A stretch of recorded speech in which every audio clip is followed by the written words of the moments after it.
Our goal is to free Kashmir. India, which was The opposition parties have nominated. World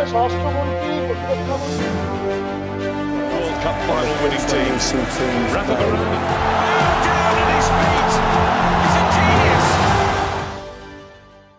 ধরনের কাজ করে হয়তো publicity পাওয়া যায়, কিন্তু আমাদের রাজনৈতিক সংস্কৃতি খারাপ হচ্ছে এগুলোতে। ঠিক আছে, আইনের কাজ করবে, পুলিশের কাজ করবে, বাকিরাও করে, নতুন কিছু না। আমাদের আগে যখন সুদীপ বাবুরা অ্যারেস্ট হয়েছিলেন, টিএমসির নেতারা, মন্ত্রীরা লোকজন নিয়ে এসে আমাদের পার্টি অফিসে ইট পাটকেল মেরে ভাঙাভাঙি করেছে। এ তো নতুন কিছু নয়, এই সংস্কৃতি আছেই বাংলার।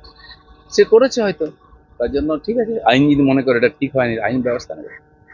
নিয়োগ দুর্নীতিতে কোর্ট সম্পূর্ণ প্যানেল বাতিল করেছে, কিন্তু বিজেপি স্ট্যান্ড হচ্ছে যে আনটেন্টেড যারা তাদেরকে চাকরিতে বহাল রাখা হোক। কেন, যুক্তি কি? আমি জানি না কে যুক্তি দিয়েছে কি, কিন্তু এটা ঠিক যে যারা চাকরি পেয়েছে পরীক্ষা দিয়ে এবং সেই সময়ের যে শিডিউল ছিল, যে ক্রাইটেরিয়া ছিল, সে অনুযায়ী পেয়েছে, তারা তাদের বিচার করা হচ্ছে। দাদা, গতকাল আর্মির গাড়ি তার পাশ থেকে সিপির গাড়ি যাচ্ছিল এবং আর্মির গাড়িদের বক্তব্য কি, তারা জানতে পারলেন কি সিপির গাড়ি যাচ্ছে তার জন্য টার্নিং পয়েন্টে, সেখানে আর্মি গাড়িতে আটকে দেয়। তারপরে পরবর্তী সময় পুলিশ প্রেস কনফারেন্স করে, জানায় কিভাবে ঘুরছিল, কিভাবে আর্মির গাড়ি ভুল করে আসছিল। কি বলবেন এখানে? দেখুন, এখানে একটা দিল্লি বিরোধী, কেন্দ্র বিরোধী একটা মোমেন্ট তৈরি করা হচ্ছে। এটাই বাংলার রাজনীতি এখন, ভাষা নিয়ে। এর আগে বাংলায় কোনোদিন ভাষা নিয়ে আমরা দেখিনি রাজনীতি করতে, সেটাও মমতা ব্যানার্জি করছেন।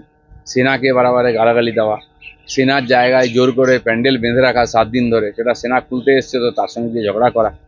তো ভারতীয় সেনা হচ্ছে ভারতীয়দের স্বাভিমানের প্রতীক, ভারতীয় রক্ষার প্রতীক, আমাদের কাছে সম্মানের প্রতীক, দেশপ্রেমের প্রতীক।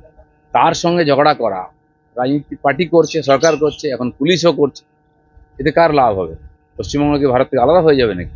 এই করতে গিয়ে টিএমসি এবং এখানকার সরকার ভারত বিরোধী হয়ে যাচ্ছে, দেশ বিরোধী হয়ে যাচ্ছে। গতকাল দেখা গেছে কি অ্যাসেম্বলিতে, যেখানে আবার ফের যারা বিরোধী দলনেতা শুভেন্দু অধিকারী এবং বাকি সবাইদেরকে পরিষ্কার করে দেওয়া হয়েছে অ্যাসেম্বলি থেকে, যে বারবার এই ধরনের, যেহেতু 3 দিনের এইটা ছিল বক্তব্য, এখানে এই ধরনের ঘটনা যেখানে বারবার হচ্ছে এবং দেখুন, বিরোধিতা সহ্য করতে পারছে না টিএমসি সরকার, সমালোচনা সরকার সহ্য করতে পারছে না, প্রেস মিডিয়া থেকে বিরুদ্ধে বললে সহ্য করতে পারছে না। তো গায়ের জোরে এইরকম প্রতিহিংসা পরায়ণ হয়ে, স্বৈরাচারী হয়ে সরকার চালাবার যে চেষ্টা করছে, এটা হতে পারে না। বিধানসভায় বিধায়করা আন্দোলন করবেন, বিরোধিতা করবেন, তাদের এমপিরা পার্লামেন্টে করেন না। তো তাদের বারবার বহিষ্কার করে দিয়ে তো বিরোধী শূন্য হয়ে কীভাবে বিধানসভা চলবে? বাংলা শেষ প্রশ্ন দাদা, মুখ্যমন্ত্রী জানিয়েছেন কি ইডি সিবিআই দ্বারা হতে পারিনি, এবার আর্মিকে নামাতে হয়েছে আমাদের আটকানোর জন্য। না দেখুন, এটা ঠিকই বলেছেন উনি। যদি এখানে এরকম আইন শৃঙ্খলার সমস্যা হয়, দেশ বিরোধিতা হয়, চক্রান্ত হয়, রাষ্ট্রপতি শাসনও হবে, আর্মিও নামবে, বাংলাদেশের মতো পরিস্থিতি হয়ে যাবে। সেটা যাতে না হয় তার জন্য তারা নিজেদেরকে ঠিক রাখে।